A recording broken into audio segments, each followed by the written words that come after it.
hear from Dr. Bird.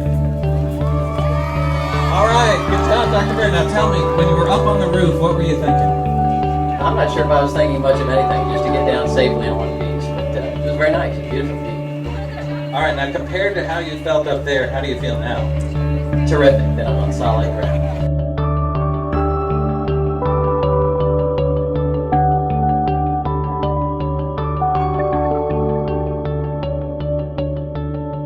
Part of our Christian heritage, and more specifically our Anglican heritage, is making sure that we show care and concern for others. Now, care for the homeless has been in our DNA for quite some time now. When I was the middle school chaplain, Project Empathy started. And that was a project that focused on homelessness awareness and different ways to combat homelessness. So Over the Edge, since it focuses on homelessness awareness as well, is very consistent with our mission and very consistent with what we do programmatically here at All Saints.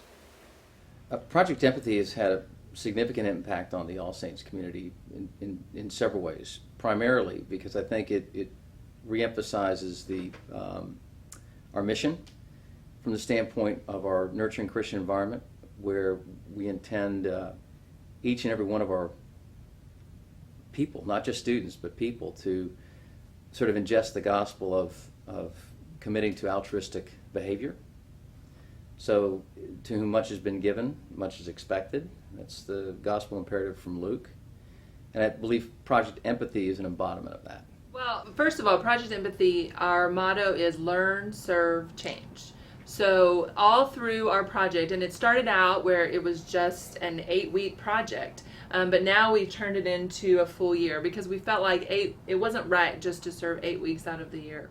Project Empathy started with an idea that came from one of our teachers who was at church on a Sunday morning, and the sermon was about empathy. Ron Hall and Denver Moore had written the book, same kind of different as me, and then they've since had another book called What Difference Do It Make? And we were so very fortunate that first year to be able to personally interview them in their home. And I took 5 students from our Student Leadership Committee, SLAC, and took them to their home, and we got to interview them. When I say interview, I think Denver did most of the talking. And if you read the book, it's all about wow, that. what an amazing, both of them, amazing men. That's what we wanted to teach the students too. Our very first year, we wanted to teach them that it was easy to serve and that they could figure it out and learn how to do it on their own. And I think they are learning. Mm-hmm. They're learning and they're experiencing and they're wanting to go back on their own, and that's wonderful. Historically, when I was the middle school chaplain, I played a very central role in that. Working with the kids, we looked at the theology behind why do we care about the homeless.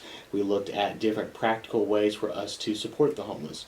Can we do clothing drives? Can we go work with organizations like the Presbyterian Night Shelter that are on the front lines helping the homeless and providing support to the homeless? So, when I served as middle school chaplain, that was a critical part of our work together.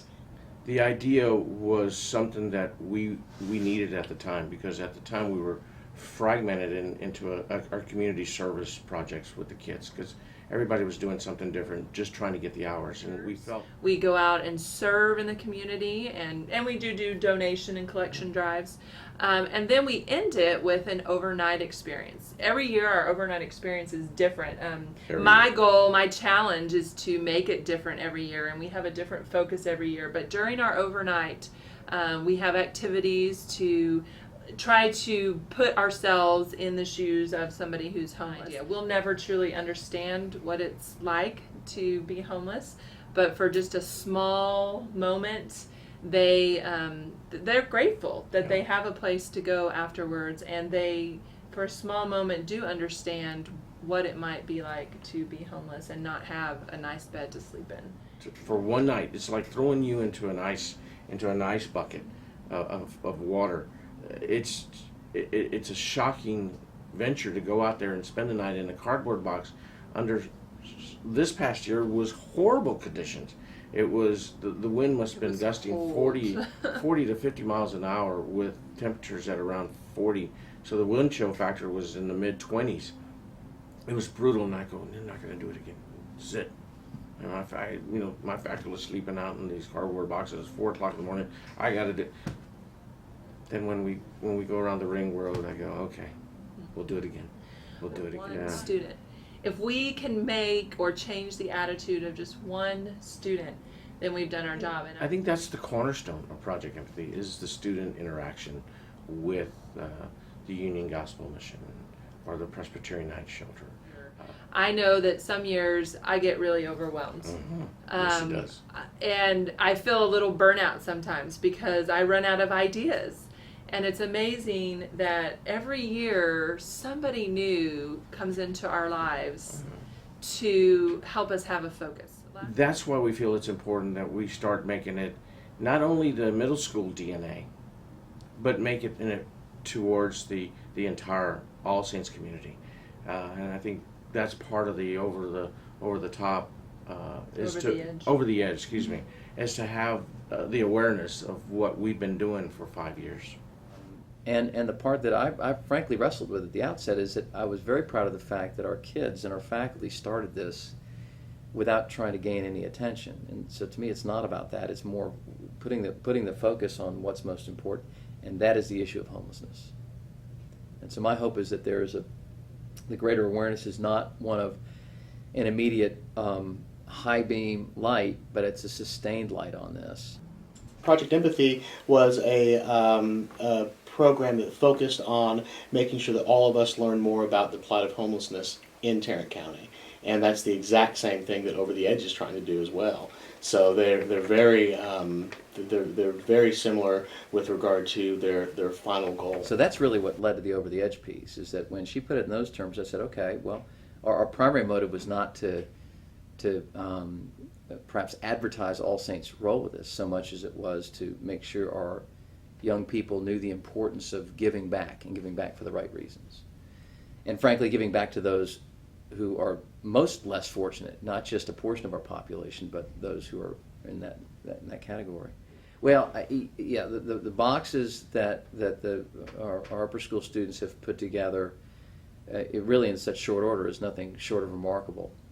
What I've often said about All Saints is that there is this inherent culture of philanthropy. It's in our DNA, and I've been so heartened from everyone, really primarily the students set the model, but then the parents embody it, and so do the faculty and all involved, of finding ways to give back. And so when this was announced, in just 3 days, we had over 230 boxes of materials.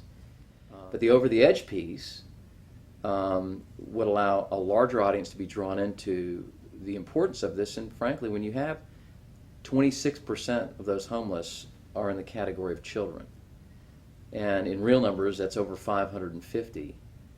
These kids don't have a choice. These are ones who are not able to shelter or clothe themselves or feed themselves. So that's really the bridge, if you will, between what we had been doing with Project Empathy and the Over the Edge component.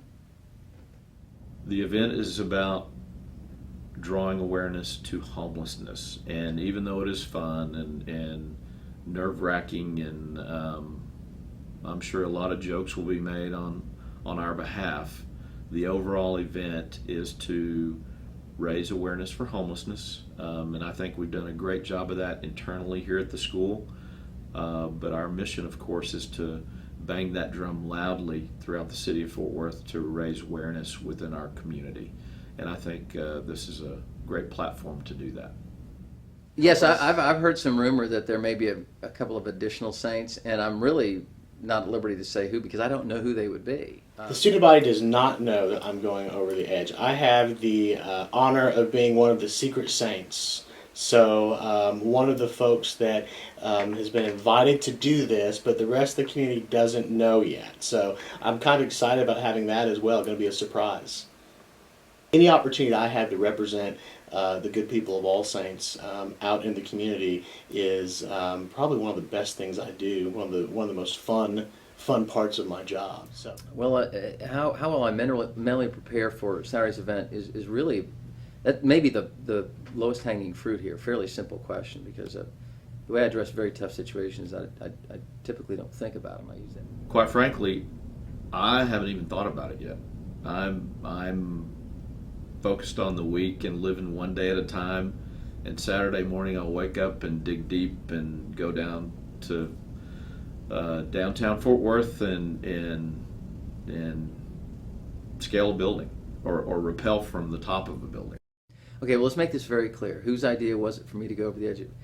You know, most people would probably define me as having dropped off the edge many years ago, but it was not my idea to do so.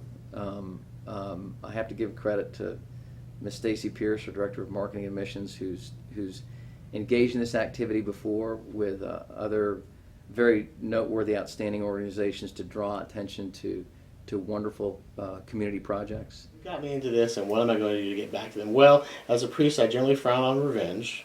So I think what I will do is thank them for the opportunity. Who got me into this would be Dr. Bird and Mrs. Pierce. Both of them have been very enthusiastic about this project, and both of them have been very encouraging about the project. We could not have done it without their leadership and without their support. So I think we all owe them a thank you for allowing us to do a program like this. Probably the closest thing I've come to scaling down from that height would be a filming box that was probably about 8 stories high, with only a ladder on the side of a light pole. I used to have to scale up and down that, so just another day in the office, really. I've climbed rocks. I've climbed cliffs. Back in the day when I had more of an ego and was challenged by other adolescents to scurry up a hill, but no, I've never quite done this. The first step is probably the most difficult one to take. The first step is a doozy, probably. But I don't know, rappelling is going to be interesting. It's going to be exciting, I think. I'm looking forward to the view. I think the view in rappelling is probably one of the coolest things to really look around and kind of see the sights from a spot that you normally don't get to see it from. So that's kind of what comes to mind when I think about rappelling. I'm a karate man. I bruise on the inside, so I won't show tears outwardly. Might wear an adult diaper, but no one will know that but me. It takes that, but I'll be there right beside him to guide him, our fearless leader, to the ground. So He'll be a mush. A weepy little babe. You ready for tomorrow? Yeah, it's gonna be fun. No, I'm not. We'll sleep on it, and we'll see. Will you give me a wake-up call? I will. Come pick me Are you up? gonna be there? Are you gonna go? Thank you, Coach.